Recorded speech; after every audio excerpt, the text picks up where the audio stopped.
आज पूरी दुनिया में अगर किसी एक देश के नाम पर चर्चा है वो है रशिया।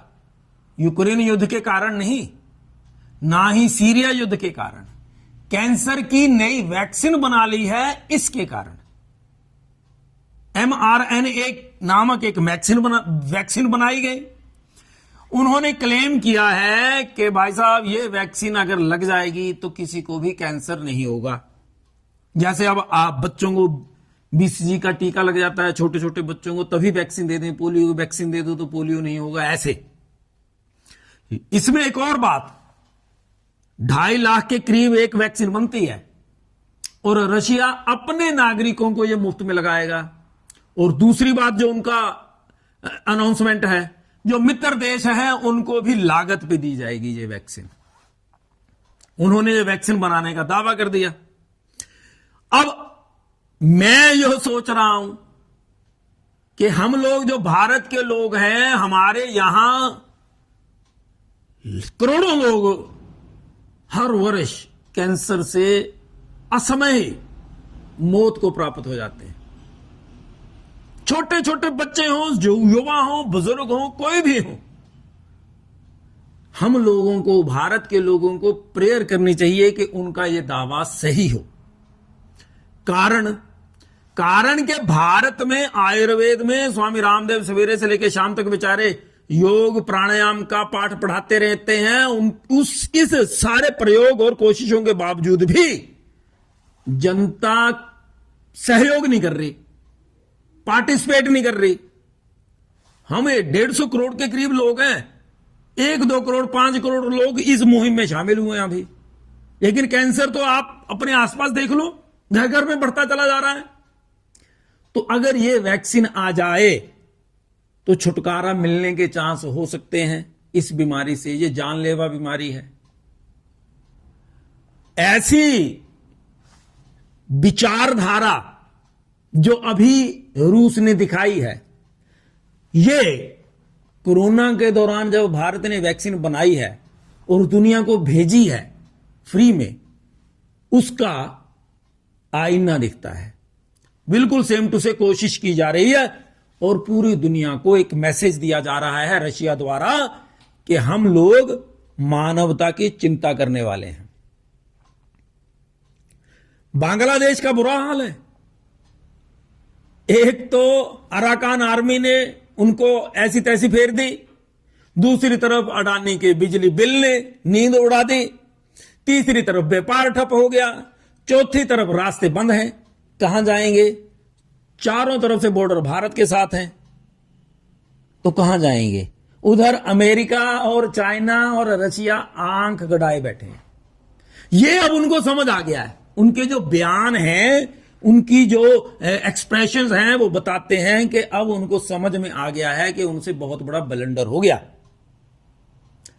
अब रास्ता वो भारत की तरफ देख रहे हैं कि कहीं हो सकता है अजीत डोभाल ऐसे करके आ रहे हों, लेकिन उनकी जो इंतजार है वो अभी खत्म नहीं होगा, क्योंकि अजीत डोभाल पहुंच चुके हैं चाइना। जी हां, चाइना में पिछले 10 सालों में पहली बार पब्लिकली गए हैं, और पहले गए हैं छोटे मोटे वहां के जो लोग थे, लेकिन अब अपने काउंटर पार्ट्स जाकर के मिल रहे हैं। गवर्नमेंट के साथ बैठ करके जो प्रेशर है हमारे बॉर्डर्स पे और हमारी सिक्योरिटी पे, उसके ऊपर चर्चा हो रही है। और ये एक नया सिनेरियो बन रहा है।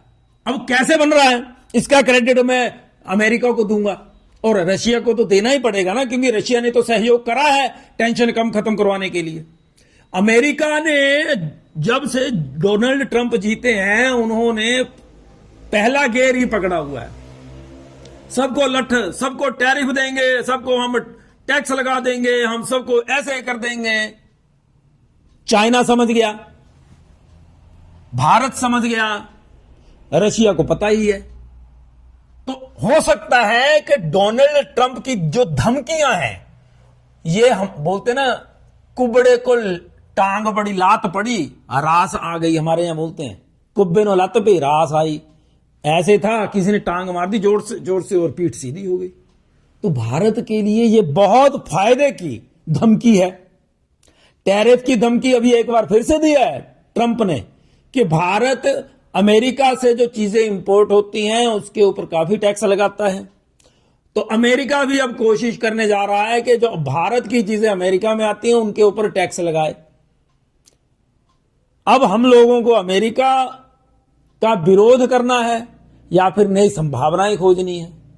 तो डोभाल का जाना यह बड़ा महत्वपूर्ण हो जाएगा कि हमारे जो बॉर्डर्स हैं, हमारा जो सिक्योरिटी कंसर्न्स हैं, इनके प्रति चाइना सजग रहे और हम लोग पीसफुली, वो लोग भी पीसफुली अपने देश के प्रति समर्पित होकर के काम कर सकें और मानवता के लिए काम कर सकें। उसके बाद आ जाती है बात आर अश्विन की। इतने हरफन मौला खिलाड़ी और रिलायबल पर्सन और शांत चित्त हंसमुख क्रिकेटर, इतने ज्यादा सफलता प्राप्त करने के बाद भी डाउन टू अर्थ व्यक्तित्व, आज भारत ऐसे महान क्रिकेटर द्वारा संन्यास पर